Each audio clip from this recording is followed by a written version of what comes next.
அனைவருக்கும் வணக்கம். நல்லா நினச்சி பாருங்கள். நம்ம வாழ்க்கையில் எல்லா நேரத்திலும் எல்லா நொடிகளிலும் நம்ம பயத்தில் தான் வாழ்ந்துக்கிட்டு இருக்கிறோம். நல்லா யோசிச்சு பாருங்கள்.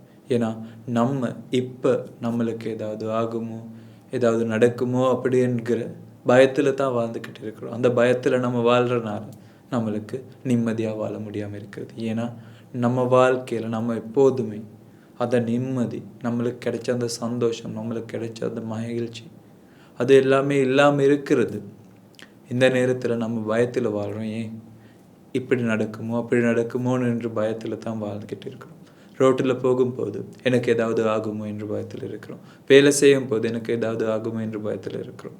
அப்போ எல்லா நேரத்திலும் வீட்டில் இருக்கும்போது என் பிள்ளைங்களுக்கு இல்லைனா நம்ம வீட்டில் இருக்கிறவங்களுக்கு எல்லா இடத்துலையும் நம்ம பயத்தில் தான் வாழ்ந்துக்கிட்டு இருக்கிறோம். ஏன்னா நம்ம உருவாக்குன இந்த உலகத்தில் நம்மளுக்குன்னு ஒன்று பிரிஞ்சு வேறையா விஷயங்களில் வேறையா பிரிஞ்சு இந்த உலகத்தில் இருந்து வேறையா பிரிஞ்ச ஆளுங்க நம்மக்குள்ளே இருக்கிறோம். ஏன்னா நம்ம உலகத்தில் வாழ்கிறவங்க தான் நம்மளுக்கு ரொம்ப துக்கமும் பயமும் கொண்டு வந்து கொடுக்குறோம். அப்போ பயம் இல்லாமல் வாழ்கிறதுக்கு இந்த உலகத்தில் இருக்கிற உண்மையை தான் நம்ம தெரிஞ்சிக்க வேண்டியது. ஏன்னா உண்மையை தெரிஞ்சா, இந்த உலகத்தில் இருக்கிற உண்மையை தெரிஞ்சா பயம் இல்லாமல் சந்தோஷமாக மகிழ்ச்சியாக வாழ்கிறான். ஆனாலும் அந்த மகிழ்ச்சி இல்லாமல் இருக்கிறதுக்கு நம்ம தான் காரணமாக இருக்கிறோம். ஏன்னா இந்த உலகத்தில் இருக்கிற உண்மையை தெரியாதனால எல்லா நேரத்திலும் நம்ம பயத்தில் தான் வாழ்ந்துக்கிட்டு இருக்கிறோம். அந்த பயத்தால் நம்மளுக்கு நிம்மதியும் நம்மளோட சந்தோஷமும் நம்மளோட அந்த மகிழ்ச்சியும் போயிட்டு இருக்கிறோம். அது இல்லாமல் தான் இருக்கிறோம். அப்போ சந்தோஷமாக வாழ்கிறது எப்படி? நல்லா நினச்சி பாருங்கள். நீங்கள் ரோட்டில் போகும்போது உங்களுக்கு உங்களோட பாதுகாப்பு கொடுக்கறதுக்கு எதுவும் இல்லைன்னா சந்தோஷமாக இருக்க முடியும் தானே? ஏன் அதை பற்றி நினைக்கிறதுக்கு அவசியம் இல்லை தானே? இப்போ அதுகள் பற்றி நினைக்கும் போது தானே எல்லா விஷயங்களும் நம்மளுக்கு அதை பற்றி நினைக்கும் போது தானே நம்மளுக்கு துக்கம் வருது. அப்போ அந்த நினைக்கிற விஷயங்கள் நம்ம தானே நம்ம கிட்ட கொண்டு வந்து அதுகளால் நம்ம தானே பயத்தில் வாழ்கிறோம். ஏன்னா இவ்வளோ காலமாக நம்ம கிட்ட எடுத்த எல்லா விஷயங்களிலும் நம்மளுக்கு கிடைச்சது பயமும் துக்கமும் மட்டும்தான். பயமும் துக்கமும் கொண்டு வர விஷயம் நம்மளுக்கு தெரிஞ்சா நம்ம எப்படி அது விஷயங்கள் நம்ம கிட்ட கொண்டு வருவது?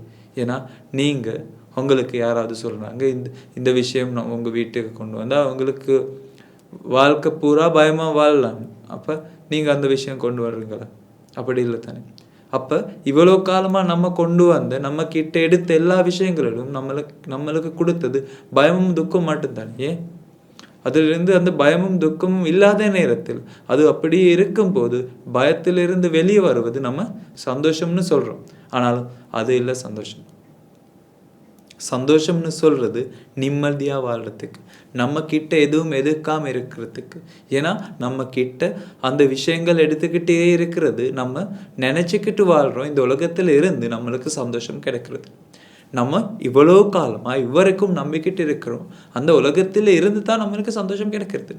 ஆனாலும் சந்தோஷம் கிடைக்கிறது இந்த உலகத்தில் இருந்து இல்லை. இந்த உலகத்தில் இருந்து நம்மளுக்கு கிடைக்கிற ஒரே ஒரு விஷயம்தான்.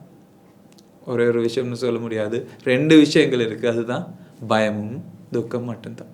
அந்த பயமும் துக்கமும் கொண்டு வர விஷயம்னு நம்மளுக்கு தெரிஞ்சா இந்த உலகத்தில் இருந்து ஏதாவது நம்ம கிட்ட கொண்டு வந்தால் அந்த கொண்டு வந்த விஷயங்களில் நம்மளுக்கு கிடைச்சது பயமும் துக்கம் மட்டும்னு தெரிஞ்சா நீங்கள் அந்த விஷயங்கள் கொண்டு வருவீங்களா? அப்படி இல்லை தானே. அப்போ நல்லா நினச்சி பாருங்கள். இவ்வளோ காலமாக நம்ம கிட்ட எடுத்த எல்லா விஷயங்களும் நம்மளுக்கு கிடைச்சது எது? நம்ம சொல்லணும் நம்மளுக்கு சந்தோஷம் தான் கிடைக்கிறது. ஆனால் இவ்வளோ காலமாக கிடைச்சது சந்தோஷம்னு நீங்கள் சொல்கிறீங்க. ஆனால் நீங்கள் இந்த நேரத்தில் உங்களுக்கு புள்ள இருந்தால் அந்த புல்லை பற்றி நினைக்க அவசியம் இல்லையா? உங்கள் கிட்ட ஒரு கார் இருந்தால் ரோட்டில் போகும்போது அந்த காருக்கு ஏதாவது நடக்குமோ இல்லையோ நினைக்கிறதுக்கு அவசியம் இல்லையா? நீங்கள் கல்யாணம் கட்டி இருந்தால் உங்களோட பொண்டாட்டிக்கோ புருஷனை பற்றியோ நினைக்கிறதுக்கு, மனைவி பற்றியோ உங்கள் புருஷன் பற்றியோ நினைக்கிறதுக்கு அவசியம் இல்லையா? உங்கள் அப்பா அம்மா பற்றி நினைக்கிறதுக்கு அவசியம் இல்லையா? அப்படி இருக்குதானே. அப்போ அந்த விஷயங்கள் நம்ம கிட்ட எடுத்தது எதுக்காக?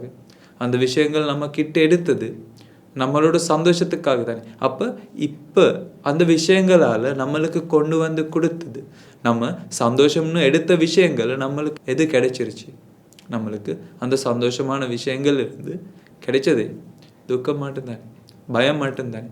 அப்போ அது உங்களுக்கு புரிஞ்சா அந்த பயம் கொடுக்குற விஷயங்கள் இன்னும் உங்ககிட்ட இருக்கிறீங்களா, இல்லை தூரம் பண்ணுறீங்களா? தூரமாக ஆகிறது தானே. நீங்கள் அப்போ பண்ண வேண்டியது, நீங்கள் உங்களோட அது பாதுகாப்பு தர வேண்டியதும் நீங்கள் சந்தோஷம் அதிலிருந்து கிடைக்கிறதுனால தானே. அப்போ உண்மையை கண்டுபிடிச்சா, உண்மையை தெரிஞ்சா அந்த எல்லா விஷயங்களிலும் நம்மளுக்கு சந்தோஷம் கிடைக்கிறது இல்லை, துக்கமும் பயமும் தான் கொண்டு வந்து கொடுக்கறதுன்னு உங்களுக்கு உண்மையை தெரிஞ்சா தானாகவே அதில் இருந்து நீங்கள் வெளியே வரீங்க. அதுகளில் பாதுகாப்பு தருவதுக்கு தான் நீங்கள் வேலை செய்கிறீங்க. எல்லா விஷயங்களும் செய்கிறது உங்களுக்கு சந்தோஷம்னு கொடுக்குற விஷயங்களில் பாதுகாப்பு தருவதுக்கு தான். நீங்கள் அந்த பாதுகாப்பு தரும்போது நீங்கள் நினைக்கிறீங்க அதிலிருந்து சந்தோஷம் கிடைக்கிறது, ஆனால் அதிலிருந்து கிடைக்கிறதே துக்கம் மட்டும்தான். அதுக்கு தான் நீங்கள் உயிரோடு இருக்கிற வரைக்கும் பாதுகாப்பு கொடுத்துக்கிட்டு இருக்கிறீங்க. அப்போ இன்னையிலிருந்து உண்மையை தெரிஞ்சுக்கிறதுக்கு எல்லா நேரத்திலும் முயற்சி பண்ணுங்க. அந்த உண்மையை தெரிஞ்சுக்கிறதுக்கு நம்மளுக்கு உரிமை இருக்குது. அந்த உரிமையை உங்களோட வாழ்க்கையில் எடுங்க. அந்த எடுத்தால் மட்டும்தான் நம்ம எல்லாருக்கும் நிம்மதியாக வாழ முடிகிறது. அந்த உண்மையை தெரிஞ்சால் மட்டும்தான். அப்போ அந்த உண்மையை தெரிஞ்சுக்கிறதுக்கு எல்லா நேரத்திலும் எல்லா நொடிகளிலும் முயற்சி பண்ணுங்க. அனைவருக்கும் இனிய நாள் அமைக்க வேண்டும்.